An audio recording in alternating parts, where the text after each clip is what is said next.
ஒரு சிறப்பான தரமான பயங்கரமான லாஸ்ட் டெஸ்ட் மேட்சோட டே 4 நடந்து முடிஞ்சிருக்குது. 4 விக்கெட்டை ஒரு 25-30 நிமிஷத்தில் இழந்துட்டாங்க. இங்கிலாந்து ஜெயிக்க இன்னும் 6 விக்கெட்டுகள் மட்டுமே தேவை, 6 நல்ல பால்கள் மட்டுமே தேவை. நல்ல ஃபீல்டிங் இருந்தால் தாராளமாக இங்கிலாண்டும் ஜெயிக்கலாம். டே 5ல் ரிசல்ட் காத்துக்கிட்டு இருக்குது. ஸோ இப்போது இந்தியா இந்த டே 4ல் அந்த 30 நிமிஷம் ஒரு கிரிக்கெட் ஒன்று விளையாண்டாங்கல்ல, அதை பற்றியும் நிறைய ரிவ்யூ பண்ண போகிறோம். இப்போது இந்த டெஸ்ட் மேட்சை யார் ஜெயிக்க போகிறா, நான் அந்த ஃபிங்கர் கிராஸ்லாம் சொல்ல மாட்டேன். பட் நான் என்னோடய போல்டான ப்ரிடிக்ஷனை நான் பின்னாடி சொல்லுவேன். நீங்களும் போல்டாக சொல்லுங்கள், இந்த மேட்ச்சில் யார் ஜெயிப்பா.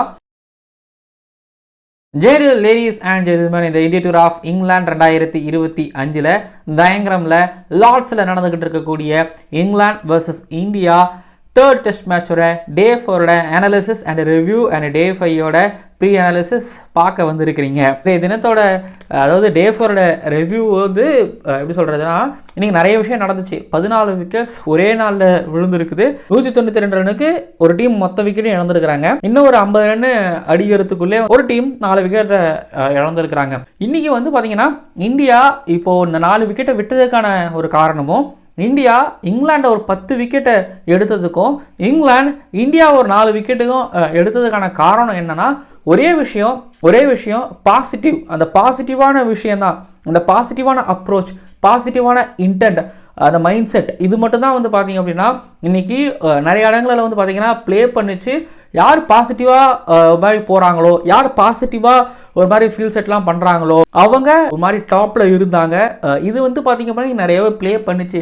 ஸோ டக்கெட் கிட்ட இருந்து இன்றைக்கி ஸ்டார்ட் கிடைக்கல. அதே போல் இன்றைக்கி வந்து இந்த 192 ரன்லாம் 193 ரன் சேஸ் பண்ணும்போது ஜெய்ஸ்வால் கிட்ட இருந்து நீங்கள் குயிக்காக ஒரு 30-40 ரன் கேஎல் ராகுல் ஜோஃப்ரா ஆர்ச்சர் அடித்த மாதிரி, ஒருவேளை ஜெய்ஸ்வால் நின்று அவர் ஒரு 30-40 ரன் இங்கே குயிக்காக அடிச்சிருந்தாருன்னு வைங்களேன், இன்னைக்கு நாளைக்கெல்லாம் இந்தியா ரொம்ப கம்ஃபர்டபுளாக வின் பண்ணியிருந்திருப்பாங்க. ஸோ டக்கெட் இந்த பக்கம் இங்கிலாந்துக்கு அடிச்சிருந்தாருன்னு வைங்களேன், என்ன 193 டார்கெட்டு, டெஃபினட்டாக ஒரு 320-330 ரன் டார்கெட் வச்சுருந்துருப்பாங்க. ஸோ டக்கெட்டை சிராஜ் எடுத்தார். அதாவது அவர் ஒரு மாதிரி சீக்கி ஷாட் ஒன்று போயிட்டு திரும்ப ஒரு பேக் ஆஃப் லென்த் பால் ஒன்று போட்டாங்க. அப்படியே ஒரு மாதிரி ஓடிஐ கிரிக்கெட்டில் ஒரு T20 கிரிக்கெட்டில் அவுட் ஆகிற மாதிரி வந்து பார்த்திங்க அப்படின்னா ஒரு மாதிரி ஷார்ட் மிட் விக்கெட்லேயே அவரை எடுத்து முடிச்சாங்களா. அதுக்கப்புறம் இங்கிலாந்து என்ன பிளான் பண்ணாங்க இந்தியன்ஸுகளுக்கு, அதே பிளானை அப்படியே கில்லு இங்கிலாந்துக்கு பண்ணார். இங்கே எப்படி கர்ஸை வந்து எப்படின்னா நேரம் குறைவாக இருக்குது, ஒரு மாதிரி ஆர்ச்சர் ரன்னை கொடுத்துக்கிட்டு இருக்காரு. இதுக்கடையில் நான் கர்ஸை கொண்டு வராமல் நான் போகிறேன் அப்படின்னு தானே ஒரு கேப்டன் வருவாங்க. அப்படி வரும்பொழுது கர்ஸை ஒரு மாதிரி முன்னாடியே கொண்டு வந்துட்டார் அப்படி தான் நான் சொல்லுவேன். அதே போல் நிதிஷ்குமார் ரெட்டிக்கு வந்து பார்த்தீங்கன்னா கில்லு நம்பிக்கை வச்சு உள்ளே கொண்டு வந்தார். அப்படி நம்பிக்கை வச்சு உள்ளே கொண்டு வரும்போது ஸ்டெம்புக்கு பக்கத்தில் விக்கெட் கீப்பர் நிதிஷ்குமார் ரெட்டியை நிற்க வச்சார். அப்படி நிற்க வச்சதன் காரணமாக ஜாக்கோவலிக்கு கல்லியில் அவர் காலியானாரா. அதே போல் ஹாரி ப்ரூக்கோட விக்கெட் கீப்பர் ஸ்டெம்புக்கு பக்கத்தில் நின்றதுனால தான் அவர் அவுட் ஆன விதம் ரொம்ப ஆக்வர்டாக இருந்துச்சு. 2-3 ரேம் ஷாட்டுக்கு போனார். இந்த ஃபைன் லெக் ஃபீல்டர்லாம் கொஞ்சம் மாற்றி அதெல்லாம் பண்ணாங்க. பட் விக்கெட் கீப்பர் பக்கத்தில் நின்றதுனால வந்து பார்த்திங்க அப்படின்னா விக்கெட் விழுந்துச்சு. அது நிதிஷ்குமார் ரெட்டிக்கு ஜாக்வாலி, ஆகாஷ் தீப்புக்கு வந்து பார்த்திங்க அப்படின்னா ஹாரி ப்ரூக்கு. இன்னொரு பக்கத்தில் கர்ஸ் வந்து பார்த்திங்கன்னா கருண் நாயருக்கு சூப்பரான பால்லாம் அதெல்லாம் கிடையாது, அது ஒரு மோசமான லீவ். அதுக்கப்புறம் கர்ஸ் வந்து பார்த்திங்க அப்படின்னா ஃபுல் டாஸ் போட்டார் கில்லுக்கு எடுத்தோடனே. அது கில்லு ஆடலை சரியா, ஓகேங்களா. அவருக்கு ஒரு மாதிரி எப்படி சொல்கிறது, அந்த 200, 150, ஒரு 600 அடித்த ஒரு பேட்டர் மாதிரியே அவர் வந்து இன்றைக்கி போகலை. அதை கர்ஸ் சூப்பராக யூஸ் பண்ணார். நிதிஷ்குமார் ரெட்டி அவங்களோட ஃபிஃப்த் பவுலர் வந்து விக்கெட் எடுத்து கொடுக்குறாரு. இந்த பக்கம் கர்ஸ் அவங்களோட முன்னணி பவுலர்லாம் இல்லை, ஓக்ஸுக்கு ஸ்டோக்ஸ் ஆர்ச்சருக்கு அப்புறம் தான் அவர் வருவார். அவர் வந்து இன்றைக்கி கிளிக் பண்ணி கொடுத்தாரு. இன்னொன்று கில்லும் சரி ஸ்டோக்ஸும் சரி வந்து பார்த்திங்க அப்படின்னா இன்றைக்கி சக்ஸஸ்ஃபுல்லாக இருந்ததுக்கான காரணம் கேப்டன்ஸில் பாசிட்டிவிட்டி தான். வாஷிங்டன் சுந்தரை உள்ளே கொண்டு வந்த பிரேவான மூவ்னு சொல்லலாம், பாசிட்டிவான மூவ்னு சொல்லலாம். அண்ட் விக்கெட் விழுதா, புதுசாக வராங்களா, அவங்களுக்கு ஃபார்வர்ட் ஷாட்லக்கு சில்லி பாயிண்ட்டு, லெக் ஸ்லிப்பு ஸோ வச்சு அணைச்சி போடு அப்படின்னு வந்து பார்த்திங்க அப்படின்னா அது ஒரு அட்டாக்கிங் மைண்ட் செட் அப்படின்னு சொல்லலாம். பட் அந்த அப்ரோச்சும் ஒரு மாதிரி பாசிட்டிவாக இருந்துச்சு. அந்த பாசிட்டிவாக இருந்ததுனால தான் வந்து பார்த்திங்க அப்படின்னா வாஷிங்டன் சுந்தருக்கு நீங்கள் 4 விக்கெட்டு விழுந்துச்சு. இதில் வந்து ரூட்டும் ஸ்டோக்ஸும் ஒரு நல்ல பார்ட்னர்ஷிப்பை அவங்க எடுத்துகிட்டு போனாங்க. இருக்கிறதுலே அவங்க மட்டும்தான் அந்த 128 பாலில் ஒரு 67 ரன்னு அடித்தாங்க. மற்றவங்கெல்லாம் வந்து பார்த்திங்க அப்படின்னா வரவங்க போகிறாங்க அந்த மாதிரி தான் வந்து பார்த்திங்க அப்படின்னா போயிட்டு இருந்தாங்க. ஆனால் இந்த இடத்துல வந்து பார்த்திங்க அப்படின்னா ஸ்டோக்ஸும் ரூட்டும் ஆக்சுவலி ஓலிபப் ஆடலை, ரொம்ப நிறையா ஆடலை. ஆனால் ஓலிபப்பு ரொம்ப ஸ்ட்ரகிள் ஆனார். ஸோ இந்தியன் பவுலர்ஸில் இப்போ சிராஜ், பும்ரா, இன்னொரு பக்கம் ஆகாஷ்தீப்பில் சிராஜ், பும்ரா இவங்க வந்து பார்த்திங்க அப்படின்னா வர ஒவ்வொரு தடவையும் வந்து பீட்டன் அப்படி இல்லைன்னா வந்து பார்த்தீங்கன்னா பேட்டுக்கும் பேடுக்கும் இடையில அப்புறம் வந்து பார்த்தீங்கன்னா ஸ்டெம்பு சில இடத்துல மிஸ் ஆகும். ஸ்டோக்ஸுக்கும் சரி ரூட்டுக்கும் சரி தைப்பல்ல அடி வாங்குவாங்க, அதுக்கப்புறம் பேடில் அடி வாங்குவாங்க, இடுப்பில் அடி வாங்குவாங்க, உடம்புல அடி வாங்குவாங்க. ஸோ அடி வாங்கி ஒரு 100 பால் பார்ட்னர்ஷிப் அவங்களால பில்டு பண்ண முடிஞ்சது. நிறைய இடங்களில் ஸ்கொயர் ஆனாங்க. கிடைக்கும் போது அடிக்கிறதுங்கிறத தாண்டி அவங்க நிற்க பார்த்தாங்க. அவங்களுக்கும் ப்ரெஷர் தான். ஏன்னா இப்போ நம்ம விக்கெட் போயிடுச்சுன்னு வைங்க, பின்னாடி ஜேமி ஸ்மித் வராரு, ஓக்ஸ் வராரு, அதுக்கப்புறம் டெய்ல் எண்டர்ஸ் தான். ரன்ஸும் வந்து பெரிய டார்கெட்லாம் இல்லை. எப்படியும் இந்த டார்கெட்டை பற்றி யோசிக்கும் போது ஒரு 250 280 வச்சாவது நம்ம பவுலர்ஸ்களுக்கு ஒரு மாதிரி பண்ணி எடுத்துகிட்டு போக முடியும் இருக்கும்ல. பட் இதில் வந்து பார்த்திங்க அப்படின்னா ஸ்டோக்ஸும் சரி அந்த ரூட்டும் சரி அவங்கக்கிட்ட அந்த பாசிட்டிவ் அப்ரோச், விக்கெட்டை விடக்கூடாது, எப்படியாவது ரன்னை சேகரிக்கணுங்கிற அந்த அப்ரோச் வந்து பார்த்திங்க அப்படின்னா இன்றைக்கி அவங்கள அந்த 100 பால்களுக்கு மேலே அவங்கள ஆட வச்சுட்டு ஒரு பார்ட்னர்ஷிப்பும் அவங்களால பில்டு பண்ணவும் முடிஞ்சிச்சு. பட் ஆனால் இதில் வந்து பார்த்திங்க அப்படின்னா நிறைய இடங்களில் சிராஜ் அன்லக்கியாகவே இருந்துக்கிட்டு இருந்தார். அம்பேர்ஸ் கால்லாம் ஒன்று வந்துச்சு இல்லை? ஆமாம். இன்னொன்று ரூட்டுக்கு தானே, ரூட்டுக்கு அது எப்படி அம்பேர்ஸ் கால் வந்துச்சுன்னு நீங்கள் யோசிக்கலாம். பட் ஸ்லோப் அங்கே கொஞ்சம் ப்ளே பண்ணிச்சு. ஏன்னா ஸ்லோப் வந்து பார்த்திங்க அப்படின்னா அந்த ரைட்லேருந்து இல்லை லெஃப்ட்லேருந்து ரைட்டுக்கு இப்படி போகும்போது வந்து பார்த்திங்க அப்படின்னா பால் உள்ளே வரும்போது அது இன்னும் கொஞ்சம் வெளியில் டீவியேட் ஆகும். ஸோ அதுதான் இங்கே மேட்ரும் கூட பெவிலியன் எண்டுலேருந்து போடும்போது. ஸோ அதனால தான் வந்து பார்த்திங்கன்னா ரூட்டுக்கு மாதிரி அம்பேர்ஸ் கால் வந்துச்சு. யோசிக்கலாம் எப்படாது அப்படின்னு யோசிக்கலாம். இன்னொன்று நீங்கள் ஆகாஷ்தீப்புக்கு பார்த்தீங்கன்னா அது ஒரு மாதிரி அம்பேர்ஸ் கால் வந்துச்சு தானே, அம்பேர்ஸ் கால் தானே வந்துச்சு. அதுக்கு காரணம் என்னென்னா ஆமாம் ஆப்வியஸ்லி அந்த ஸ்லோப்பு தான், லார்ட்ஸோட சாய்வு தான் காரணம். இன்னொரு பக்கம் வாஷிங்டன் சுந்தர் வந்து பார்த்திங்க அப்படின்னா ஸ்டோக்ஸும் ஸ்வீப் ஆட போய் தானே அவுட் ஆனார், ரூட்டும் அவர் ஒரு மாதிரி ஸ்வீப் ஆட போய் தான் அவுட் ஆனார். அதுக்கப்புறம் ஜேமி ஸ்மித் பேக் ஃபுட்டில் ஆட போய் தான் அவர் அவுட் ஆனார். பஷீர் டிஃபென்ஸ் வைக்க போய் அவுட் ஆனார். ஒரே ஒரு விஷயம் மட்டும் வாஷிங்டன் சுந்தரை நீங்கள் நம்ம பாராட்டி தள்ளிடலாம். என்ன பண்ணார் வாஷிங்டன் சுந்தர் அப்படின்னா டீ பிரேக்குக்கு முன்னாடியும் சரி டீ பிரேக்கு அப்புறமும் சரி அந்த ரிதம் அவர் விடவே இல்லை. இன்கேஸ் இது வந்து ஒரு என்ன சொல்கிறது ஒரு சப்கான்டினென்ட் டெஸ்ட் மேட்சாக இருந்துச்சுன்னா இன்றைக்கி 4 விக்கெட்டாக இல்லை கண்டிப்பாக எப்படி புனேல ஒரு 7 விக்கெட் எடுத்தாரோ அதே போல் 8 விக்கெட் 9 விக்கெட்டாக இன்றைக்கி அவர் அறுவடை பண்ணியிருந்துருக்கலாம். அவரோட ரிலீஸ் பாயிண்ட்லேருந்து பால் அப்படியே கயிறு கட்டி விட்ட மாதிரி ஸ்டெம்புக்கு தான் போச்சு. அவர்கிட்ட கிடைச்ச இந்த ட்ரிஃப்ட்டு, அவரோட இந்த ரிலீஸ் பாயிண்ட்டு ஒரு மாதிரி இன்றைக்கி வாஷிங்டன் சுந்தர் வந்து கன்சிஸ்டண்ட்டாக நல்ல ரிதமிக்காக இன்றைக்கி இருந்தார். அப்படி ஒரு ட்ரிஃப்ட்டு இருந்துச்சு. ஒரு ஓவர் த விக்கெட்லேயோ இல்லை ரவுண்ட் த விக்கெட்லேயோ லெஃப்ட் ஹேண்டருக்கோ ரைட் ஹேண்டருக்கோ வந்து பார்த்திங்க அப்படின்னா ஒரு மாதிரி அவங்களுக்கு top of the off stump தான் எனக்கு கண்ணுக்கு தெரியும் அப்படிங்கிற மாதிரி தான் அவர் பவுல் பண்ணிக்கிட்டு இருந்தார். ஒன்று எட்ஜி இல்லை நீங்கள் விட்டீங்க அப்படின்னா போல்டு. அவரை இன்றைக்கி கொஞ்சம் கஷ்டப்பட்டாங்க, நிறைய கஷ்டப்படுத்தினார். அண்ட் அதனால தான் பார்த்தீங்கன்னா 3 விக்கெட்ஸுமே போல்டு ஏமாத்தினார், நல்லா ப்ளே பண்ணார். வாஷி ஒரு கம்ப்ளீட் ஒரு டெஸ்ட் கிரிக்கெட்டராக ஆகிட்டார் அப்படிங்கிறத பார்க்க முடியுது. அண்ட் கம்பீர் வாஷிங்டன் சுந்தரை பேக் பண்ணதுக்கு இதுதான்ப்பா ரீசன் அப்படிங்கிற மாதிரி நீங்கள் யோசிச்சு பார்த்தீங்கன்னா நிதிஷ்குமார் ரெட்டிக்கிட்ட இருந்து கொஞ்சம் ரன்ஸு அண்ட் விக்கெட்ஸு, வாஷிங்டன் சுந்தர்கிட்ட இருந்து கொஞ்சம் ரன்ஸு கொஞ்சம் விக்கெட்ஸு இல்லை நிறைய விக்கெட்ஸ் வந்துருக்குது. ஸோ ஆல்ரவுண்டர்ஸ் சரியாக வேலையும் பார்த்துட்டாங்க. இன்னும் ஜஸ்பிரித் பும்ராவோட யாக்கர்ஸ் டெய்ல் எண்டர்ஸை காலி பண்ணிச்சு. ஒட்டுமொத்தமாக இன்றைக்கி இந்தியன் பவுலிங் நல்லா இருந்துச்சு, பாசிட்டிவாக இருந்துச்சு, ஒரு மாதிரி கண்ட்ரோல்டாக இருந்தாங்க, கன்சிஸ்டண்ட்டாக இருந்தாங்க. அதாவது வெளியிலலாம் இல்லாமல் ரொம்ப ஷார்ட் பாலும் இல்லாமல் chest outside off stump பால்லையும் டாப் ஆஃப் த ஆஃப் ஸ்டெம்புக்கும் குறி வச்சுக்கிட்டே இருந்தாங்க. இதில் வந்து சிராஜ், நிதிஷ்குமார் ரெட்டி, ஆகாஷ்தீப் சிங், அதுக்கப்புறம் ஜஸ்பிரித் பும்ரா, வாஷிங்டன் சுந்தர், அதுக்கப்புறம் ஜடேஜாவும் ஒரு பக்கம் நிறுத்தி கொடுத்துட்டு இருந்தார். இந்தியன் டீமோட பவுலிங் அவங்க வேலையை சரியாக பண்ணிட்டாங்க. இதுக்கப்புறம் இந்தியன் பேட்டிங் தான் பண்ணணும். பட் இன்னொரு பக்கம் இங்கிலாந்து பக்கத்தில் எடுத்துக்கிட்டிங்க அப்படின்னா ஹாரி ப்ரூக் ஆர்னர் ஷாட்ஸ்லாம் கண்டிப்பாக இங்கிலாந்து ஃபேன்ஸ் ஜீரணிக்க மாட்டாங்க. ஜாக்ரோ அலிகிட்ட இருந்து பெரிய நம்பர்ஸ் வரல, போப்பும் தடுமாறிட்டு இருக்காரு. டக்கர்ட்டியும் வந்து பார்த்திங்க அப்படின்னா மேக்ஸிமம் சீக்கிரம் பொறி வச்சு எடுக்கிற மாதிரி எடுத்துட்டாங்க. ஹெடிங்கில் சேஸ் மட்டும் நல்லா பண்ணி கொடுத்தாரு ஒன்று. அதுக்கப்புறம் ஸ்டோக்ஸும் வந்து பார்த்திங்க அப்படின்னா கான்ட்ரிபியூட் பண்ணுறாரு. பட் ஆனால் அது ஒரு மாதிரி பெருசாக கிளச் பெல் ஸ்டோக்ஸ் இருப்பார், அது அப்போ அவர்கிட்ட வரவும் மாட்டேங்குது. அண்ட் ஜேமி ஸ்மித்து இந்த மாதிரி ஒரு ப்ரெஷரில் அவர் வேலையை காமிச்சு விட்டு போயிட்டார் அப்படிங்கிறத பார்க்கவும் முடிஞ்சது. பட் ஹெடிங்லி விக்கெட்டை தாண்டி இந்த பவுலிங் அட்டாக் அண்ட் இந்த விக்கெட்டில் ஜேமி ஸ்மித் கொஞ்சம் ஸ்டே பண்ணியிருந்தாருன்னா ஒரு நம்பிக்கை இருந்திருக்கும். டோட்டலாக இங்கிலாண்டோட பேட்டிங் இந்தியா கிட்ட சரண் அடைஞ்சிட்டாங்க, இந்தியன் பவுலிங் அட்டாக்கில் சரண் அடைஞ்சிக்கிட்டாங்க. அண்ட் இன்னொரு பக்கம் இப்போ இந்தியன் டீமோட பேட்டிங் 193 சேஸ் பண்ணும்போது நான் ஆரம்பத்தில் சொன்னேன், ஜெய்ஸ்வால் இங்கே வந்து ஒரு போட்டிருந்துருக்கணும். அவர் நல்லா வெளில குத்தி ஆர்ச்சர் ஏற்றி போட்டார்.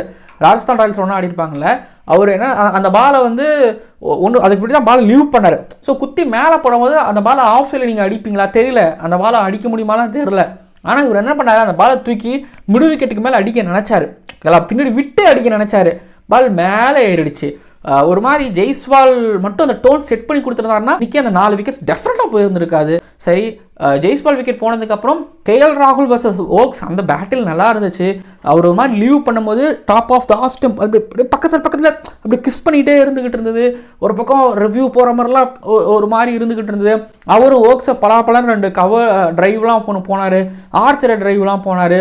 அப்படியே அந்த ஜெய்ஸ்வால் விக்கெட் விழுந்ததுக்கப்புறம் கேஎல் ராகுல் வந்து அங்கே எதுவுமே நடக்கலைங்கிற மாதிரி மாற்றினாரு. கருண் நாயர்கிட்ட இருந்து வந்து பார்த்திங்க அப்படின்னா ரொம்ப ரன்ஸ் பெருசாலாம் வரல.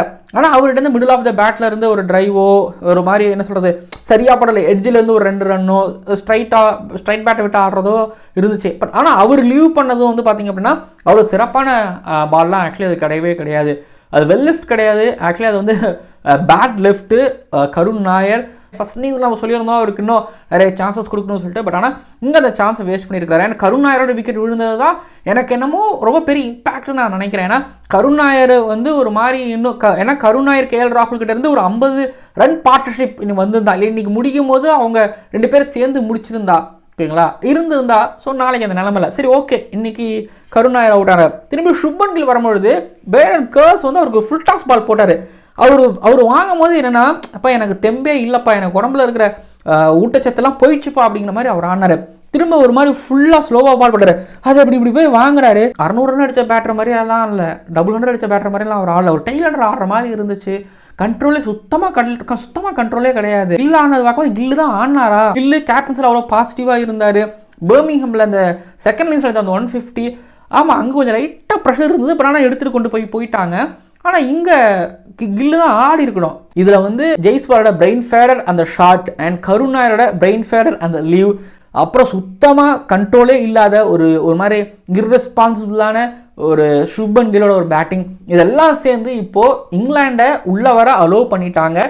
இப்போ ப்ரெஷர் இருக்கிறதுக்கான காரணம் பாசிட்டிவான கிரிக்கெட் ஆடாமல் பாசிட்டிவான ஒரு மைண்ட் செட்டில் இல்லாதனால தான் இந்தியா இந்த நிலைமைக்கு வந்திருக்கிறாங்க. அண்ட் இதுதான் டே 4ஓட ரிவ்யூ. அண்ட் லார்ட்ஸோட க்ரௌட் ஃபுல்லாக சப்போர்ட் பண்ணாங்க இங்கிலாந்துக்கு. அந்த ஒரு மொமெண்ட்டை அவங்க கிரியேட் பண்ணி கொடுத்தாங்க.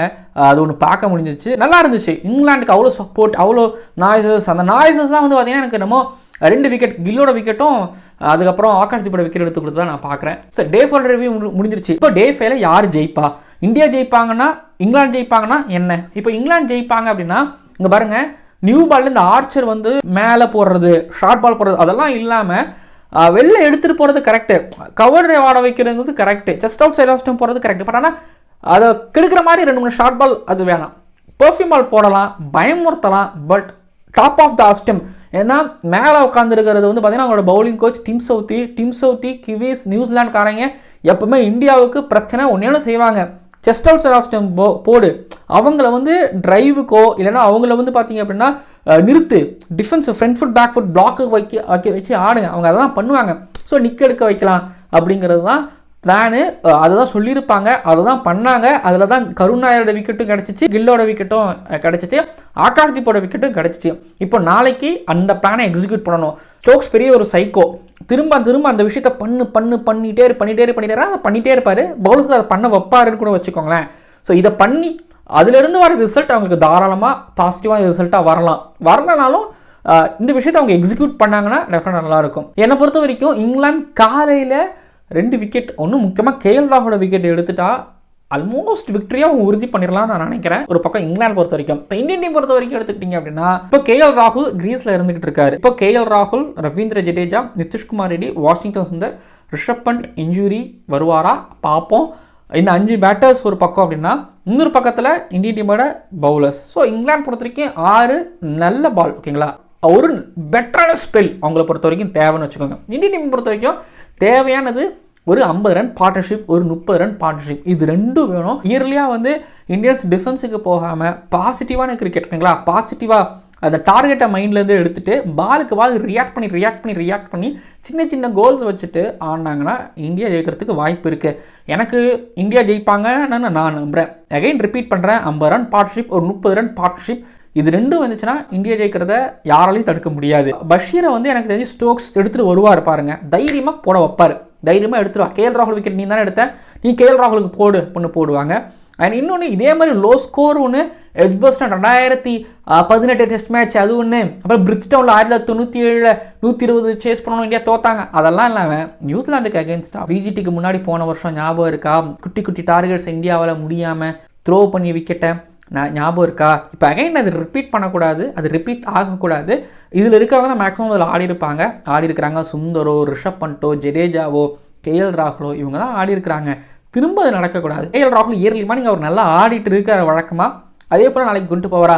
பட் ஃபிங்கர் கிராஸ்டு அப்படின்னு ஒரு பக்கம் இருந்தாலும் 50-50 அப்படிங்கிறது இருந்தாலும் இந்தியா எனக்கு லார்ட்ஸில் ஜெயிப்பாங்க அப்படின்னு எனக்கு ஒரு நம்பிக்கை இருக்குது. மார்னிங் செஷனில் லார்ட்ஸில் எவ்வளோ க்ரௌடு வருவாங்க, இங்கிலாந்துக்கு எவ்வளோ சப்போர்ட்டர்ஸ் வருவாங்கன்னு தெரில. பட் இந்தியாவை பொறுத்த வரைக்கும் அதாவது மார்னிங் செஷனில் ஒரு 50 பால் ஆடிட்டாங்கன்னு வைங்களேன். அந்த 50 பாலில் இந்தியாவுக்கு எப்படி ஒரு 20-30 ரன் வந்துடும். ஃபஸ்ட்டு செஷனில் இந்தியா 50-60 ரன்னு அடிச்சிட்டாங்கன்னா இந்தியா ஜெயிக்கிறதுக்கு வாய்ப்பு இருக்குங்கிற மாதிரி நான் பார்க்குறேன்.